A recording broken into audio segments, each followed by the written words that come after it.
wrapped up in my sleeping bag, looking out the window at Erin's house as the sun is beginning to creep over the horizon. And the trees are silhouetted black against the emerging blue sky with the fading stars up in the sky. And I think to myself how much I hate Erin because he's got it fucking made with this fantastic house of his, this nice little piece of property tucked away out in the backwoods of South Dakota. God, I fucking hate him. I hope he dies. I hope he dies of syphilis. You piece of shit. Right there. Now the article comes in. There we go. Thanks, Internet. Thanks for working. So, Cappy finally catching up. Can do my things. Riddle me this, riddle me that. Who's afraid of the big dark bat? It's fun when you get older because then you just get to see all the assholes who are lying to you uh, get exposed for the frauds they were. In my book, what was it? A World Without Men. I got it linked down below. An economic analysis of an all-female economy. I lead with my either first or second grade school teacher. I can't remember which one it was. Women don't need men, which you have heard since you were a boy. And again, it takes you a while. When you're a little boy, you're like, oh, the adults are telling me this. You're like, okay, adults. And then you get to be a gray-haired man. You're like, you fucking bitches. What evil, vile fucking shit was that? That's horrible. It's just horrible. And I'm going to put it out to future young kid, little 8-year-old boy or 7 who want to play with trucks. Like, hey, kids, you know what? Play with your trucks. You're all right. It's okay to be a boy. That shirt, boys are stupid, throw rocks at them. I know it was made by a freak, but maybe it shouldn't have gotten as popular as it did. I remember you. I remember a certain grade teacher. I want to identify you. I remember you, lady. Boys and girls are picking on each other in grade school. Shock. This woman, I remember your name. I've looked you up. I can't find you. Where did you go? Did you get divorced and went back to your maiden name, which I don't have? Where I'd love to see how happy you are. You fucking vile bitch. She grabbed the best guys, the best athletes, right? And it was us normal boys versus the really good athlete. And they're really good athletes, no doubt about it. And she dressed them up, I think, in skirts and wigs. And she had them just beat the shit out of us in basketball. See, you got beat by a bunch of girls. I remember you, lady. And there's more stories like that in A World Without Men, an analysis of an all-female economy. And I just look back at that like, you were wrong. So fucking wrong. And this was in the upcoming and the build up to Murphy Brown. And again, you could have had like, yeah, girls should be treated equally. Yeah, why not? They can play with trucks. What are we? They can, we're not going to pick them first for kickball, but we'll pick them. Got to have a co-ed game. It was a fucking religion. It was a fucking religion and movement of hate of these boomer feminists. And now that I'm older and I'm starting to see older women, these baby boomer women, like, okay, what's your final destination? What's your final stop? Were you led to the promised land? All that wisdom, all your fucking know-it-allness. Where'd that get you? Where are you now? And there was no better spokesperson for that than Oprah. And leading too. I mean, she was like, it's like Michael Jackson. Like, unless you were there, you don't realize how big a fucking influence and how big he was, right? Oprah is the same thing. Unless you were there, unless you were there in the late 80s, early 90s, you have no idea just how much of an influence and effect she had. And all the nodding, that's right, mm-hmm. So she was she knew wisdom. And I know a couple gals now who are older and they followed that advice and they're just miserable as fuck. I'll be honest, you wasted your lives. You wasted your lives. You could have had much better lives. I'm not going to go into the how and the why and the what. Oprah just, in general, perhaps well-intended. but just all this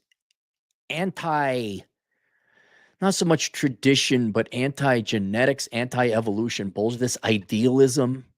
Like the like HQ of Karen HQ. That's where all your Karens came from. They got training under Oprah. Well, I'm like, how y'all doing? And I'm like, I see people like, oh, that's a fucked up life. You're on Section 8 housing. You ain't got no retirement. You're pissed off and miserable. Where are all the happy boomer women that knew everything and told us what was what? Come on. The divorce rate alone, that alone, brilliant. And being admonished and lectured and nagged, even though we were never married to these people. Well, what happened? You guys what happened? Know-it-alls. Here's the article. I had to pull this up.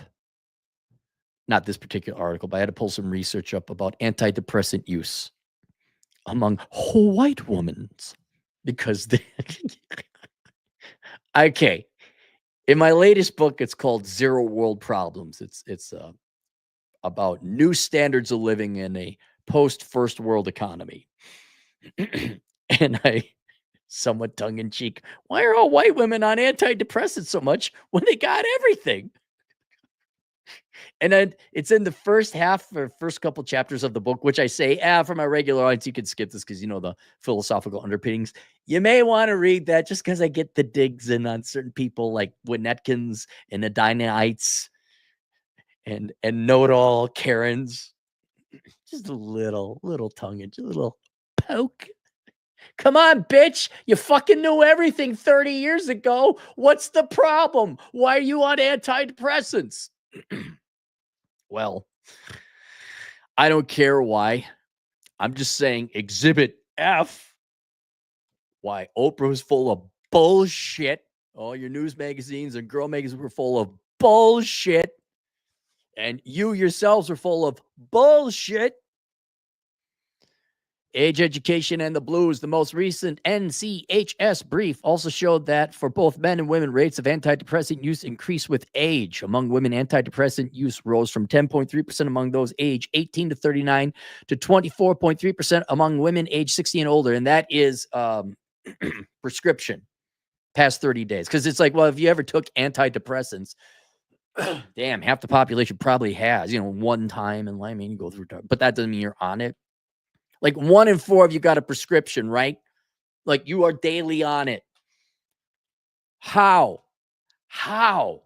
You're supposed to be in the promised land. You're supposed to be sitting there with your fucking crown, with all the jewelry on your hands and people kissing your ring, and you knew everything. Among the survey questions were queries pertaining to education level. Okay, overall, the percentage of adults who reported taking antidepressants the past 30 days was lower among those with less than a high school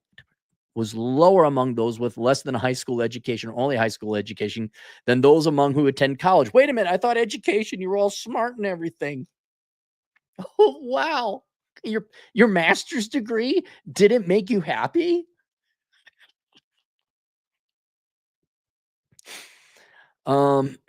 Race, non-Hispanic white women, 22.3%. They are at the top.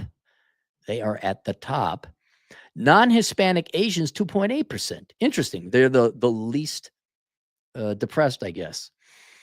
The percentage of antidepressant use was higher among women than men for all racial groups except non-Hispanic Asians, among whom the difference did not reach statistical significance, according to the brief. This is just a real quick synopsis. I wanted to find the article. I guess it doesn't matter. 24. A third of you regularly use antidepressants, say. Huh? What happened? Come on. For you young ladies, if you give a shit, okay? These are the ones that knew it all. This is your 60s boomer feminists. And I'd expand that to girl boss, rah, we've been listening to men too long and you could ignore men. I think that's that generation. And I wanted to see how happy these people were. Now, Pelosi's a little older. All right. I've never seen her smile. Hillary Clinton, despite her daughter getting 58 million of taxpayer money, she's not happy. Like I mean, really, you're icons. Show me a happy feminist. Oprah, for Christ's sake, she got billions. She don't even look happy. She's on Ozempic, lady. Just enjoy the ho-hos.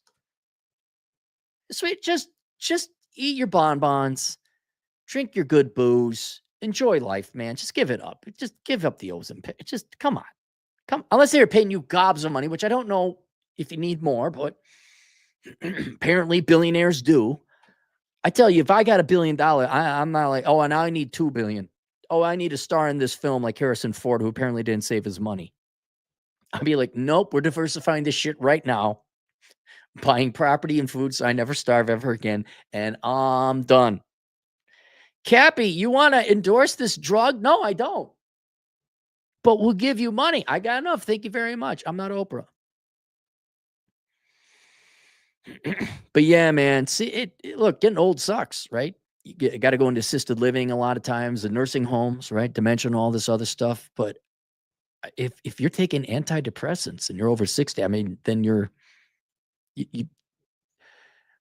okay. I'm not a pharmacist. You're right. But if you're taking antidepressants, that means you are cognizant and aware that you are depressed, that you should be on you would like some better in life, right? So you're not, you're on different drugs then. But what happened, guys? What happened? You just knew. Why are you boomer women so unhappy? You fucking knew. You told us and girls, the ones we were trying to date, what was what, and now your lives are sucky. Oh my God, the Oprah acolytes' lives are sucky now. Aw, so bad. Anyway, I got 2 books linked below for you young people who want to salvage your fucking lives. All right. One is called A World Without Men, an analysis of an all-female economy. Just me. Maybe you ought to familiarize yourself with what men do for society and say, oh, yeah, maybe we ought to treat them nicer. And for you men to realize that, no, there's nothing wrong with you and women do. I'll tell you this, economically, oh, it's not a fucking joke. You women are so fucking dependent upon men. You don't have society without us. You do not have society without us. It's over. You wouldn't even be in caves. You'd all be dead. But there'd be no men to cut. Yeah, I'm removing the tribe of warring tribe. Right? It's just a planet of women. You would all die. You wouldn't make it 3 months. You wouldn't. You would. You take every man off this. You would not make it 3 months. So don't. I don't know if they're still telling that you grade school kids that you're not needed. I'm here to tell you are. I mean, if you get off your ass, I mean, if you're just a welfare bum and you're like, a journalism major, well, yeah, the world doesn't need you, male or female. And then I got Zero World Problems, which you guys should probably read that book. It's really good. And regular tuner inners, you could skip part 1, although there's some really good digs in it, and move on to part 2. Where like, okay, what should I be aiming for? There's like I've referenced the menu. There's a little bit of overlap, but there's other more economically identified goals. Like these are goals that will increase your standards of living, a lot of which are not financial. And I will not be an idiot like Oprah or the soothsayers of the past, where they know the answers to everything and the key to happiness. I am not promising you happiness. I am promising you an easier life, of which there's an increased chance for happiness and contentment and peace. And that's in that book. Got a super chat. Uber nerd, $2. Thanks for the wheat penny. Yeah, no problem, man. Glad you got the wheat penny. See you guys later. Toodles.